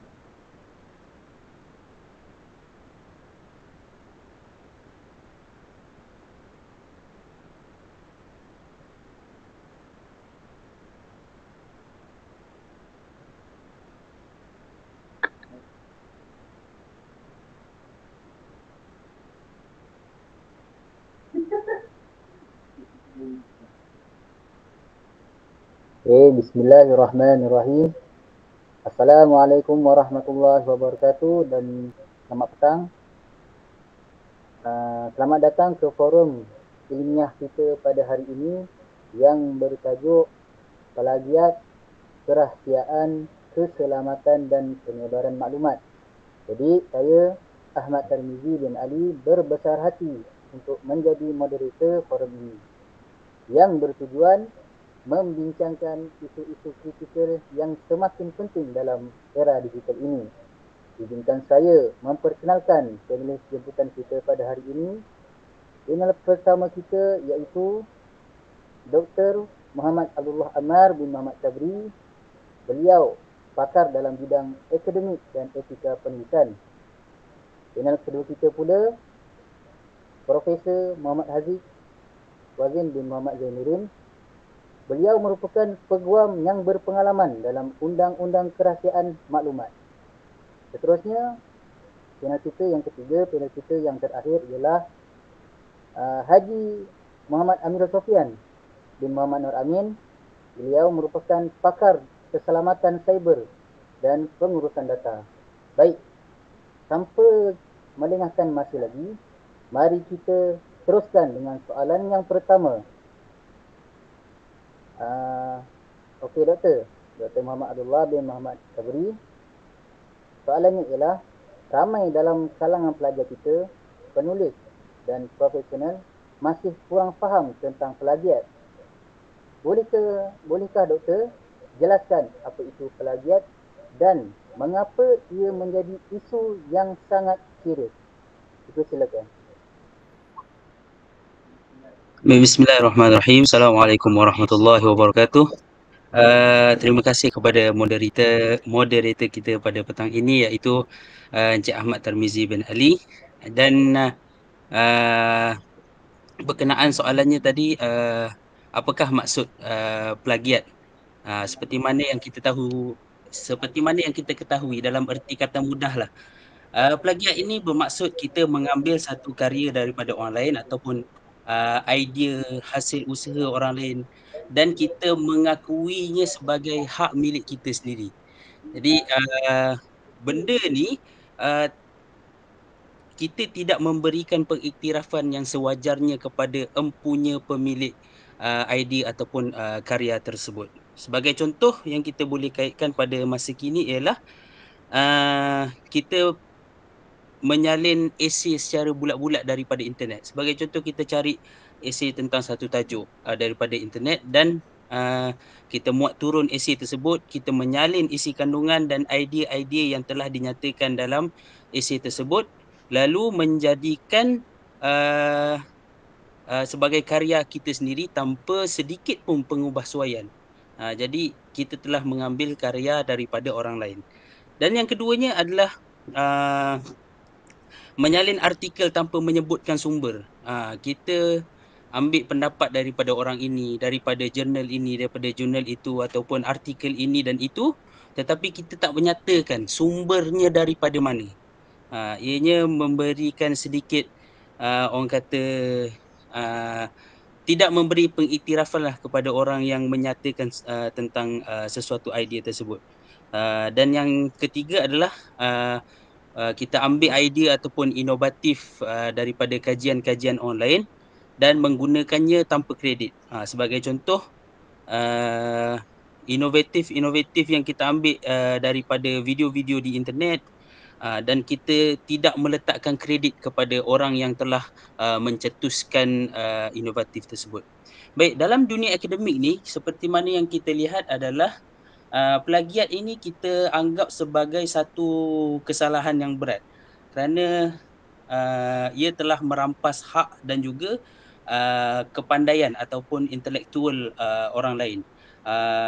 Dan plagiat ini juga dia sebenarnya menjatuhkan nilai keilmuan dan mencemarkan prinsip kejujuran dalam penyelidikan dan juga penulisan. Malah dalam dunia profesional ni kita tengok plagiat ni sebenarnya boleh menyebabkan reputasi seseorang individu ataupun sesebuah syarikat yang besar boleh hancur. Seperti mana yang kita tengok, sebuah syarikat ni sebenarnya boleh kehilangan kepercayaan daripada pelanggan ataupun rakan niaga yang bersama dengan syarikat tersebut jika sebuah syarikat tersebut didapati meniru produk ataupun kandungan ataupun strategi perniagaan orang lain.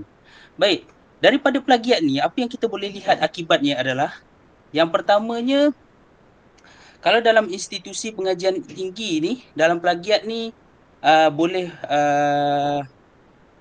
dikenakan penarikan balik ijazah.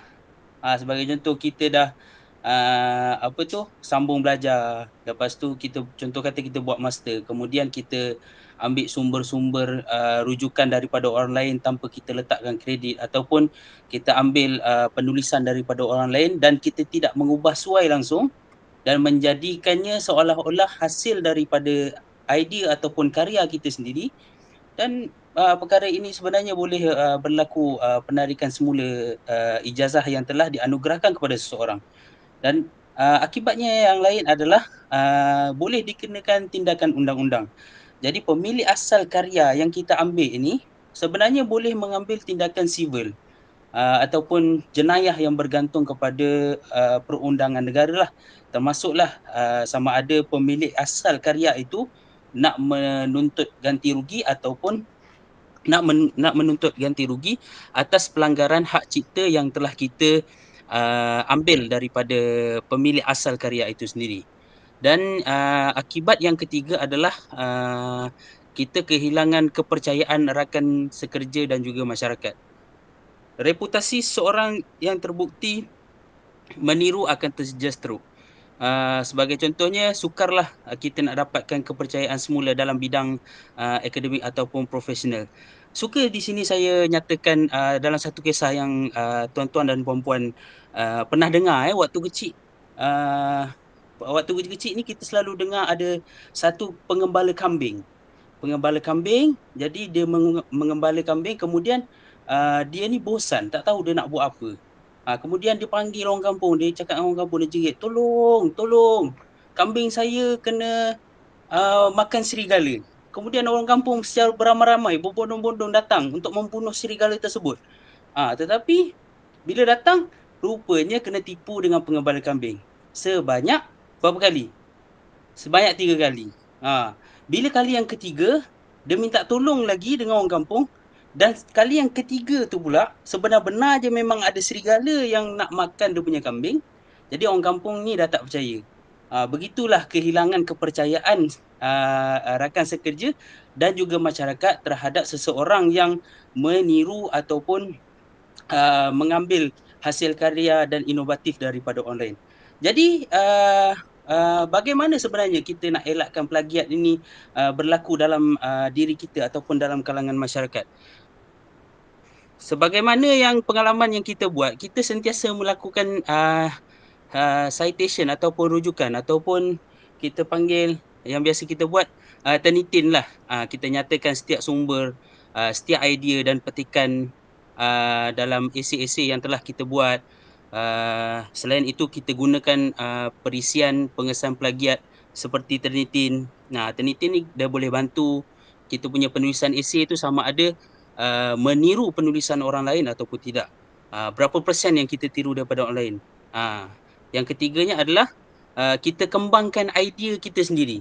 Kita buat satu table of content, kemudian kita tulis sendiri melalui idea-idea yang kita perah daripada otak kita sendiri, usaha daripada hasil kita sendiri.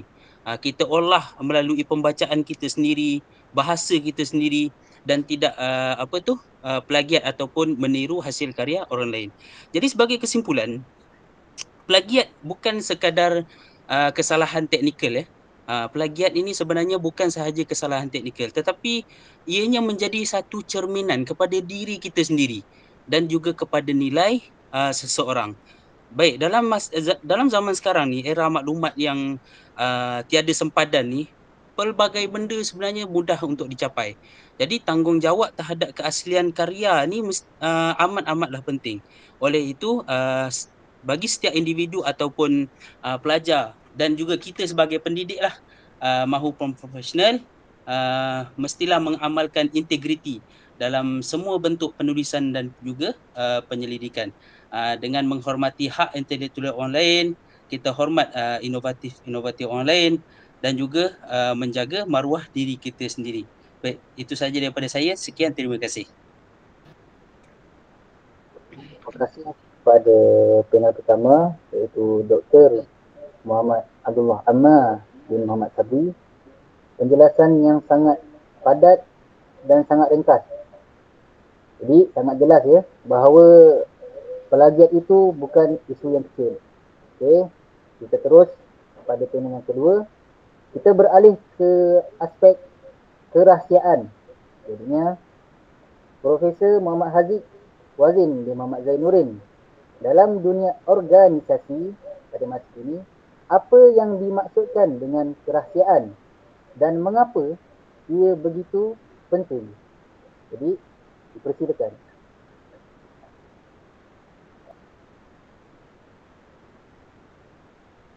Baik, terima kasih. Assalamualaikum warahmatullahi wabarakatuh. Terima kasih saya ucapkan kepada tuan moderator kita iaitu Encik Ahmad Tarmizi bin Ali. Baik, jadi apakah itu kerahsiaan dan mengapa ia penting? Jadi secara ringkasnya, kerahsiaan ini dia bermaksud suatu maklumat itu dilindungi daripada diketahui orang luar ataupun orang yang tidak berkenaan. Maksud orang yang tidak berkenaan ni ialah orang yang tak sepatutnya tahu ataupun tak ada faedah dia tahu maklumat tu. Antara contoh maklumatnya adalah contoh seperti data pelanggan, Kan, data pelanggan macam nombor telefon, IC, okey. Kemudian strategi korporat. Strategi korporat ni maksudnya tender, kan. Macam mana kita nak dapat tender ni, macam mana kita nak dapat tender tu, ini ni lah saham ataupun syarikat. Dan yang ketiga, contoh yang ketiga adalah seperti rekod perubatan. Contohnya sejarah penyakit seseorang. Jadi jika ketiga-tiga maklumat ataupun perkara ini bocor, apa yang akan terjadi? Yang pertama adalah hilangnya kepercayaan pelanggan, kan. Jadi dia hilang kepercayaan, dia dah tak boleh percaya dah. Contohnya company ni ataupun klinik ni, klinik swasta ni dia tidak menjaga kerahsiaan rekod perubatan pelanggan dia. Dia bagi tahu, oh ni orang ni ada sakit sekian, kan. Jadi dia tak hilang kepercayaan. Baik, yang kedua, kesan yang kedua adalah kemungkinan pelanggan yang dianiaya ataupun orang yang mana maklumatnya telah dibocorkan, mereka akan membuat saman. Kan, saman denda atau penalti, yang mana kesemua tersebut adalah di bawah Akta Perlindungan Data. Baik, jadi kita tengok dalam perundangan pula. Kalau dalam perundangan, dia ada dua perkara yang mesti ada, iaitu yang pertama perjanjian dan dasar dalam sesebuah organisasi atau syarikat tersebut. Jadi apa fungsi perjanjian ini adalah untuk menuntut staf atau rakan kongsi merahsiakan maklumat, kan. Seperti mana kita maklum, kita pun sebelum kita sign agreement guru ni, dia ada akta kerahsiaan, perjanjian yang mana kita kena jaga rahsia-rahsia penting ataupun maklumat penting tentang sekolah kita. Dan yang kedua, dasar kerahsiaan syarikat, yang mana dia adalah seperti manual dalaman untuk melatih semua kaki tangan supaya merahsiakan data-data peribadi syarikat. Jadi sebelum saya akhiri, ada sebuah kes, contoh kes yang mana kes sebenar yang pernah berlaku, yang mana syarikat besar seperti Facebook dan Google, dia telah dikenakan denda berbilion-bilion dolar. Kerana apa? Apa punca dia? Kerana tidak patuh dengan kerahsiaan ataupun dia membocorkan data-data penggunanya, kan. Seperti mana kita maklum, Facebook, Google, dekat situ semua ada tarikh kita lahir, IC kita, nombor telefon kita. Jadi dia telah bocor, maka dia telah dikenakan denda oleh syarikat atau organisasi tertentu atas dasar perundangan ataupun atas Akta Perlindungan Data. Tuntasnya, kerahsiaan bukan hanya pilihan, jadi ia adalah kewajipan. Maksudnya kewajipan undang-undang dan etika. Sekian daripada saya. Assalamualaikum warahmatullahi wabarakatuh. Baik, terima kasih kepada panel kita panel kedua kita. Terima kasih Prof. Jadinya dalam tajuk panel kedua kita bertangan tadi, kita mengetahui bahawa kerahsiaan merupakan benteng utama kepercayaan organisasi. Itu adalah poin dia. Okay. Terusnya kita pergi kepada panel yang ketiga, Haji Muhammad Amir Sofian dan Muhammad Nur Amin. Soalannya ialah, kita hidup dalam era media sosial, bagaimana kita boleh mengawal keselamatan maklumat dan elak penyebaran maklumat palsu? Dipersilakan. Terima kasih kepada moderator kita yang sangat handsome pada hari ini, Ustaz Tarmizi. Sebelum itu yang saya hormati Puan Haslinda selaku syarah kita yang kita cintai, Ustaz Abdullah Ammar, idola kita semua. Kemudian Ustaz-Ustazah yang dirahmati Allah sekalian. Okey, kalau kita lihat dalam dunia digital kita pada hari ini, hampir kesemua maklumat kita yang kita ada, kita boleh tersebar dalam sekelip mata. Apa-apa saja yang kita muat naik turun atau kita kongsikan di media sosial, sama ada di aplikasi sosial kita, aplikasi pesanan kita, ataupun di mana-mana laman web, boleh sampai kepada ratusan ataupun ribuan orang dalam masa hanya beberapa saat saja. Yang biasanya lambat hanyalah kerana internet, tak ada internet, itu je. Maknanya maklumat ni boleh sampai sekelip mata je. Namun, walaupun kemudahan-kemudahan ini sangat membantu kita, banyak positif side-nya. Boleh bantu kita dalam menyampaikan informasi dengan pantas, tetapi kita tidak boleh menafikan bahawa ia turut membawa kepada ancaman-ancaman besar, terutamanya berkaitan keselamatan maklumat. Beberapa bentuk ancaman yang perlu kita bagi perhatian. Yang pertama ialah kita sebut sebagai phishing, iaitu satu bentuk penipuan cyber di mana penjenayah menyamar sebagai pihak tertentu yang kebiasaannya kita dapat melalui email untuk memperdaya mangsa bagi menyerahkan maklumat peribadi seperti nombor bank, kata laluan ataupun butiran-butiran akaun bank kita. Ini biasa kita jumpa sekarang kan, scammer-scammer yang gunakan laman web yang palsu, minta kita tekan. Kemudian bila kita tekan, rupa-rupanya itu adalah scammer. Ini biasa kita jumpa. Seterusnya adalah berkaitan, ancaman seterusnya adalah disebut sebagai perisian jahat ataupun virus yang biasa kita dengar kan. Iaitulah dia boleh masuk ke dalam sistem komputer tanpa disedari dan mencuri atau merosakkan maklumat penting yang ada dalam komputer. Seterusnya tak lupa juga kepada ancaman berita palsu atau fake news yang semakin berleluasa. Kalau kita lihat banyak kadang-kadang orang sharekan, terutama di media sosial di WhatsApp, berkaitan dengan berita-berita palsu yang di-sharekan secara meluas.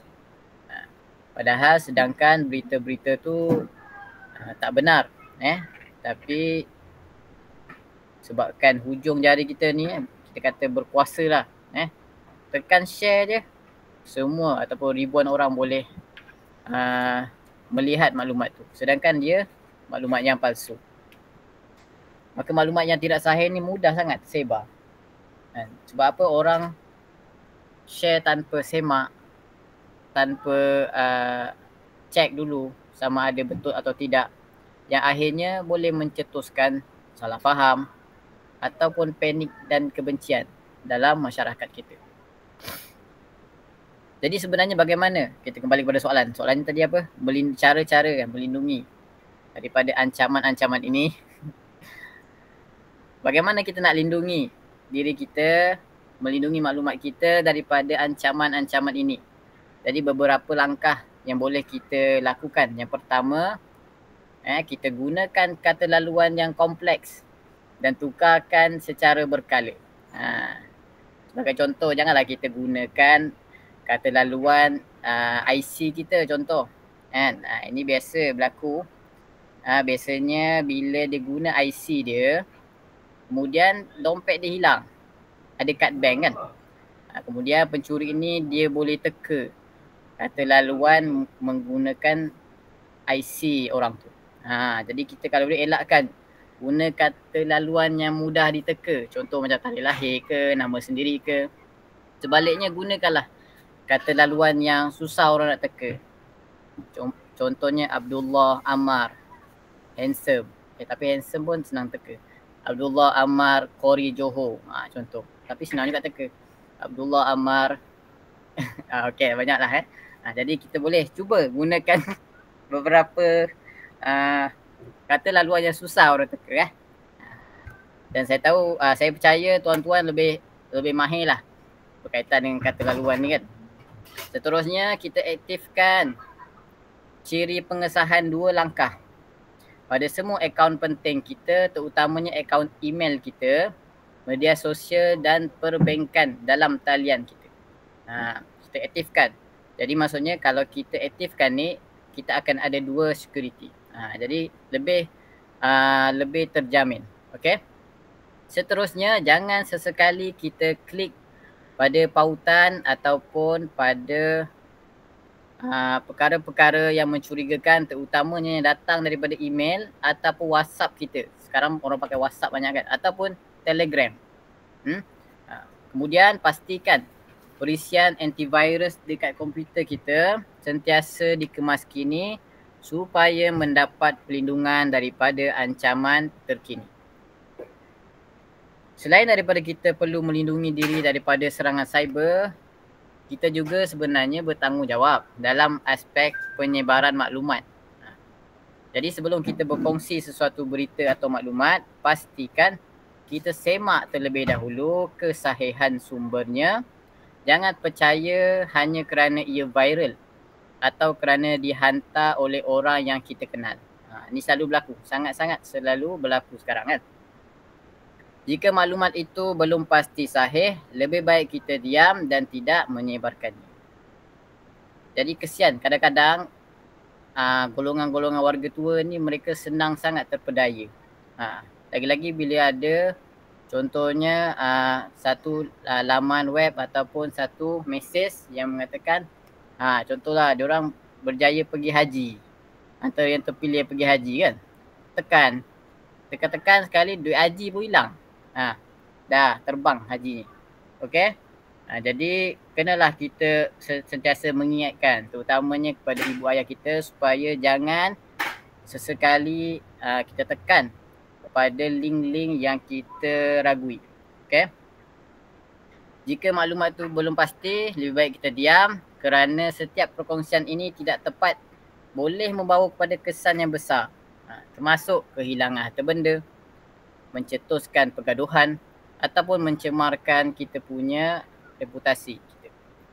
Dalam masa yang sama, jadilah orang yang menghormati privasi orang lain. Jangan kongsi maklumat peribadi orang lain tanpa izin walaupun niat kita hanya nak bergurau kan. Kadang-kadang pada kita lucu ataupun benda tu kelakar, tapi mungkin pada sisi orang itu ia menjadi satu bentuk pencerobohan privasi. Okay, akhir kata saya nak ingatkan pada kita semua bahawa dalam dunia yang serba maju ini atau dunia digital ini, kita semua adalah penjaga maklumat kepada maklumat yang kita sendiri pegang. Tanggungjawab kita menjaga keselamatan dan menyebarkan kebenaran bukan hanya terletak di bahu pihak berkuasa sahaja, tetapi bergantung kepada kesedaran dan tindakan kita sebagai pengguna.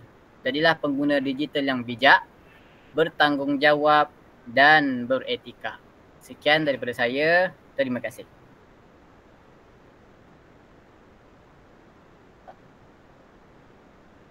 Okey, terima kasih kepada panel kita. Jadinya kepercayaan dan keselamatan bermula dari kita sendiri. Okay, baiklah. Kita sudah mendengar pandangan yang sangat bermakna dari semua panelis. Jadinya sebagai individu dan ahli masyarakat, marilah kita yang pertama, marilah kita menghormati hak orang lain. Yang kedua, marilah kita memastikan maklumat dijaga dengan selamat. Dan yang ketiga ialah marilah kita menjadi pengguna maklumat yang bertanggungjawab. Sekian sahaja forum kami pada hari ini. Saya ucapkan ribuan terima kasih kepada semua panelis kita atas perkongsian yang sangat bermakna. Dan kepada semua penonton dan para hadirin, terima kasih kerana menyertai kami dan sudi untuk mendengar forum kami. Sebelum kami ingin mengundurkan diri, izinkan saya berpantun pada waktu petang ini. Okey ya. Belajar perahu di lautan biru, angin sepoi membawa tenang. Berpisah kita kerana ilmu, semoga kenangan terus dikenang. Sekian dari kami. Assalamualaikum warahmatullahi wabarakatuh. Waalaikumsalam warahmatullahi wabarakatuh. Terima kasih kepada kumpulan 5 penutup yang sangat baik beserta dengan pantun. Okay, untuk kumpulan 4, kalau ikutkan kami ada video tapi disebabkan ada masalah teknikal dan itulah kesediaan guru dan pelajar itu kurang. Jadi kami bentang saja secara live. Kita masa sikit lah sebab sepatutnya sampai penang kan. Boleh cikgu? Maaf cikgu. Boleh. Okey. Okey. Ustazah Suhaila dan Ustazah Cik Fatin ready? Ini Okey. Bismillahirrahmanirrahim. Assalamualaikum warahmatullahi wabarakatuh. Bersama moderator anda pada petang ini, saya Fatimah Khairunisa binti Abdul Ghani. Bersama dua orang panel saya, di sebelah kanan saya perkenalkan dahulu iaitu panel yang pertama. Nama beliau Ustazah Cik Fatin Aminah binti Cik Fauzi, merupakan guru tahfiz di Sekolah Menengah Agama Rempah Tampin Negeri Sembilan. Di sebelah kiri saya pula merupakan guru tahfiz juga di Sekolah Menengah Agama Teluk Kemang, Koordinasi Negeri Sembilan. Nama beliau iaitu Ustazah Suhaila Hayati binti Sayuti. InsyaAllah tajuk forum kita pada hari ini iaitu masa depan pendidikan dalam merentas cabaran teknologi. Seperti mana yang kita tahu, teknologi ini adalah satu alat ataupun sistem yang memudahkan harian manusia. Teknologi ini digunakan dalam pelbagai sektor, termasuklah sektor pendidikan.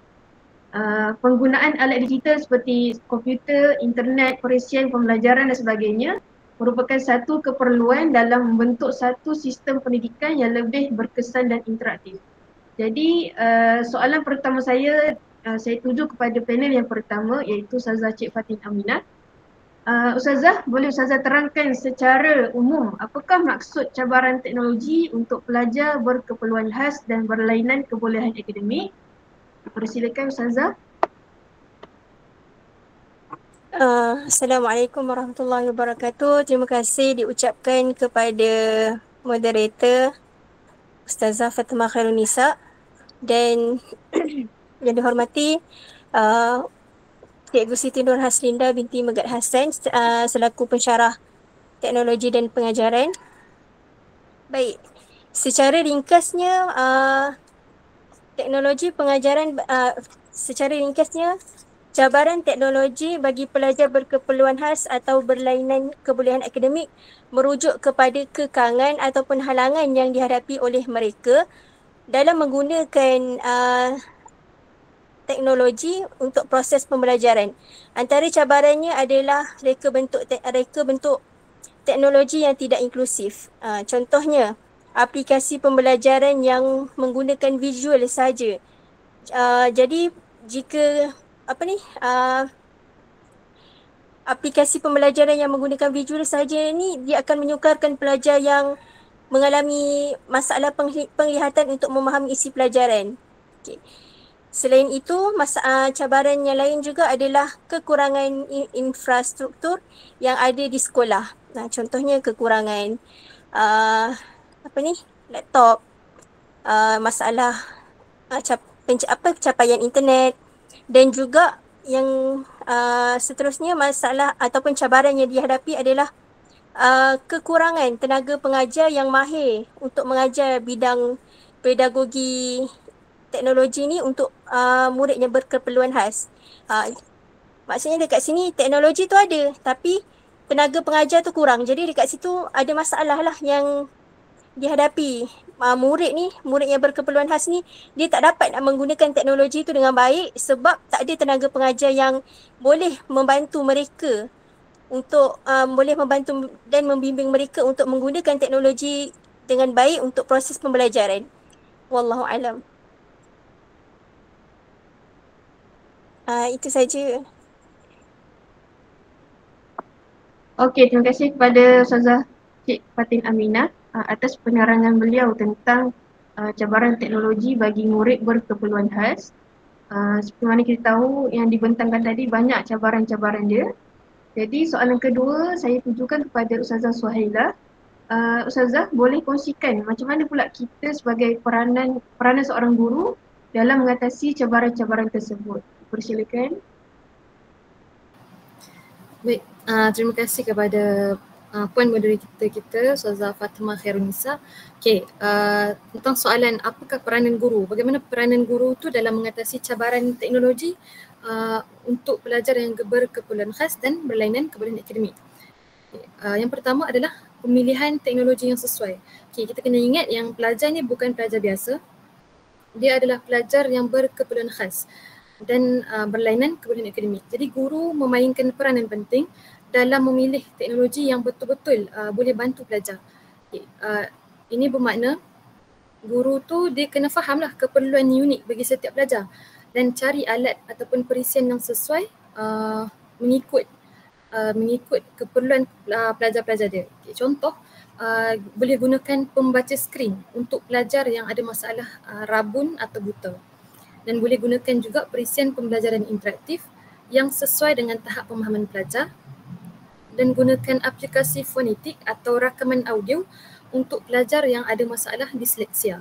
Okay. Kenapa penting untuk pilih teknologi yang sesuai? Sebab dengan pemilihan teknologi yang betul, kita boleh tingkatkan minat dan kefahaman pelajar dan kurangkan tekanan kepada pelajar ini untuk menghadapi pembelajaran era digital. Okay. Yang kedua, iaitu penyediaan bahan pengajaran yang diperibadikan. Maksudnya bahan pengajaran itu dijadikan inklusif bagi mengikut keperluan pelajar-pelajar tersebut. Okay. Jadi guru perlu untuk sediakan bahan pembelajaran yang fleksibel dan boleh diakses oleh semua pelajar. Maksudnya contoh dia sediakan nota. Guru sediakan nota tetapi dalam pelbagai format. Okay. Contoh dalam bentuk teks mudah, nota dalam bentuk audio dan dalam bentuk video yang ada subtitle itu. Jadi pelajar yang contoh kalau nota tu pelajar yang buta, dia boleh menggunakan audio untuk baca nota yang guru sediakan. Jadi pelajar yang pekak dia boleh membaca jadi dia boleh menggunakan teks mudah tu. Okay. Kemudian yang ketiga, guru perlu untuk memberi latihan dan bimbingan teknologi. Okay. Ramai sebenarnya pelajar yang berkeperluan khas ni dia tidak mahir untuk menggunakan teknologi tanpa bimbingan. Jadi peranan guru kat situ penting untuk ajar pelajar cara macam mana nak gunakan peranti atau aplikasi yang diberikan secara berperingkat. Mungkin guru boleh beri latihan praktikal secara berulang-ulang dan yang paling penting mestilah bersabar. Kita kena bersabarlah untuk kita jelaskan fungsi teknologi itu supaya pelajar ni tak rasa tertekan ataupun ketinggalan. Okay, ini juga termasuk membimbing pelajar tentang penggunaan teknologi dengan selamat dan bertanggungjawab. Kenapa kita kata selamat dan bertanggungjawab? Supaya pelajar ni dia tidak menggunakan digital itu secara suka-sukalah, secara berbahaya macam itulah. Jadi perlulah bimbingan guru perlu bimbing macam mana nak gunakan teknologi ni biar pelajar ni mahir guna teknologi untuk dia punya pembelajaran. Okay, yang terakhir sokongan emosi dan psikologi, iaitu macam yang kita tahulah teknologi ni sebenarnya kadang-kadang menimbulkan tekanan kepada pelajar yang susah nak faham atau susah nak ikut nak faham arahan digital lah. Okay, macam kita lah, kita kalau dah berumur sikit kita pun susah nak faham arahan ataupun perkembangan, kita susah nak ikut perkembangan teknologi yang makin lama makin canggih kan. Jadi macam tu juga dengan pelajar yang berkeperluan khas. Kadang-kadang ada arahan yang dia susah nak faham. Contoh pelajar-pelajar yang ada masalah lembam kan, dia tak faham apa arahan yang diberikan. Jadi peranan guru kat situ untuk beri sokongan moral dan yakinkan pelajar bahawa kesalahan yang dibuat adalah sebahagian daripada proses pembelajaran. Di samping itu juga boleh mewujudkan suasana pembelajaran yang positif dan mesra serta mendorong pelajar itu supaya dia berani mencuba dan belajar secara kendiri. Kenapa penting psikologi ni dan sokongan emosi ni? Sebab sokongan psikologi ni boleh membantu dan untuk membina keyakinan diri pelajar untuk menghadapi cabaran teknologi akan datang. Itu sahaja daripada saya. Terima kasih. Baik, terima kasih kepada Ustazah Suhaila atas penerangan yang diberikan. Seperti mana kita tahu, teknologi ni untuk orang biasa seperti kita pun ada masalah dia atau cabaran dia, apatah lagi untuk murid yang berkeperluan khas lah. Jadi untuk seterusnya saya ingin minta sedikit kesimpulan atau perumusan lah daripada kedua-dua panel untuk tajuk kepuasan kita pada hari ini, iaitu berkenaan cabaran teknologi bagi murid berkeperluan khas. Dipersilakan dahulu panel yang pertama. Baik, secara kesimpulannya, cabaran teknologi bagi pelajar berkeperluan khas atau berlainan kebolehan akademik bukanlah satu isu teknikal semata, tapi dia adalah satu perkara yang perlu diperbaiki dalam sistem pendidikan negara kita. Sebagai seorang guru, kita ni perlulah bagi sokongan emosi dan teknologi kepada murid kita. Sebagai contohnya, kita support lah, bagi sokongan pada dia dengan dia boleh menggunakan internet, kita bimbing dia, kita bantu dia dengan teknologi tu, dia boleh mendapat ilmu-ilmu baharu berkaitan pelajaran yang dipelajari. Dan juga dengan penggunaan teknologi tu, pelajar tu juga dia tak rasa bosan dengan hanya semata-mata dengan cikgu cakap, dengan pembentangan daripada kawan-kawan ke, tapi dia dapat teroka satu benda baru yang dapat menambah kefahaman dia tentang pelajaran yang dipelajari. Jadi sebagai cikgu, kita perlulah berusaha untuk meningkatkan diri kita untuk belajar teknologi, faham teknologi, untuk kita bantu pelajar kita ni untuk kita bantu pelajar kita ni dapatlah menggunakan teknologi dengan baik seiring dengan peredaran zaman. Sekian, itu saja.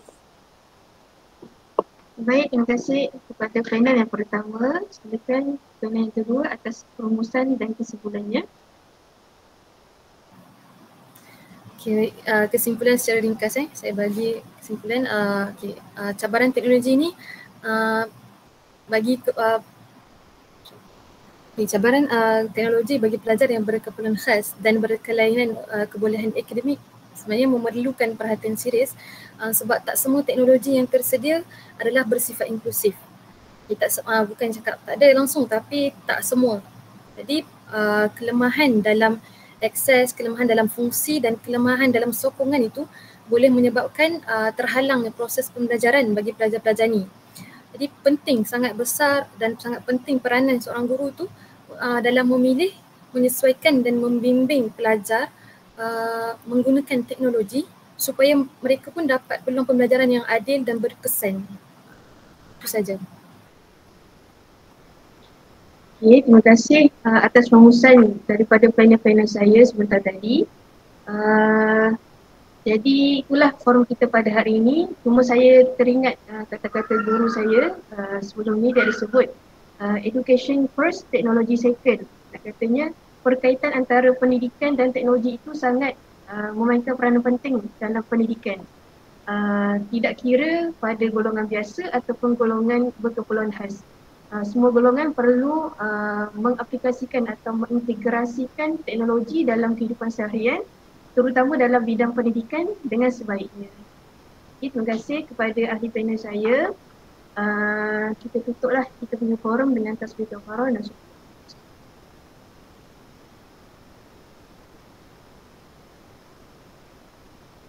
Baik, terima kasih kepada semua kumpulan, cukup 5 kumpulan. Minta maaf cikgu atas segala kekurangan. Jadi kita jemputlah cikgu kita Siti Nur Haslinda binti Megat Hasan untuk kata-kata akhirnya untuk kelas yang terakhir. Persilakan cikgu. Assalamualaikum warahmatullahi wabarakatuh. Okay, Alhamdulillah tamat ya. Semua topik-topik dan juga tugasan-tugasan dalam EDUP 2112. Okay, hari ni punya forum saya seperti mendengar forum Perdana Awak Islam. Okay. Ya, walau bagaimanapun Alhamdulillah semua poin tu saya dapat. Okay, saya harap apa yang disampaikan oleh rakan-rakan awak awak gunakanlah untuk pada masa akan datang. Okey, dan terima kasih pada Fatma lah. Sebenarnya saya nak cakap satu poin yang betul, iaitu learning first, technology second. So kita tak boleh menjadikan teknologi itu satu alasan kita tidak menyampaikan PDP kita ataupun pengajaran kita dengan baik. Bukan kita bergantung sepenuhnya dengan teknologi, tapi teknologi itu sekadar membantu kita menyampaikan ilmu dengan lebih baik dan lebih menarik. Okey. Apapun jika berlaku kekurangan, kita boleh atasi dengan pelbagai cara, kerana kita adalah seorang guru yang sememangnya guru itu adalah seorang yang kreatif dan inovatif untuk menyelesaikan segala masalah kita di dalam kelas, kerana kita sahajalah yang boleh mengenal pelajar kita. Okey, saya rasa itu saja. Cuma pesan saya yang akhir, okey, selesaikan tugasan-tugasan yang saya beri. Okey, dan good luck lah untuk exam akhir. Jawab dengan baik dan insya-Allah kalau ada ada masa kita berjumpa di lain masa. Okey, itu saja daripada saya. Okey, saya pulangkan balik kepada Fatma. Okay, terima kasih cikgu atas kata-kata akhirnya. Harapnya kata-kata akhir itu bukan kata-kata akhir kita dengar lah. InsyaAllah nanti waktu exam kita jumpa lah cikgu untuk tangkap gambar lain sekali beramai-ramai. InsyaAllah. Banyak umur, murah rezeki. Okay. Kita tutuplah kelas kita pada hari ini dengan tasbih kafarah dan surah Quran.